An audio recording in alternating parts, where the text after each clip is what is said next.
नमस्कार मित्रांनो, स्वागत आहे तुमचं पुन्हा एकदा ओमकेश जाधव या यूट्यूब चॅनलवरती। जर तुम्ही चॅनलला नवीन असेल तर चॅनलला सबस्क्राईब करा आणि व्हिडिओला लाईक करा आणि जास्तीत जास्त शेअर करा।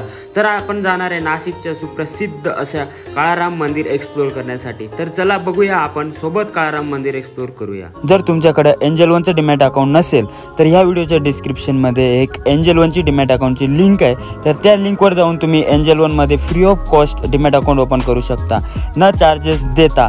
लवकरच जा आणि लवकरच त्या लिंकवरती क्लिक करून तुम्ही डीमॅट अकाउंट ओपन करा।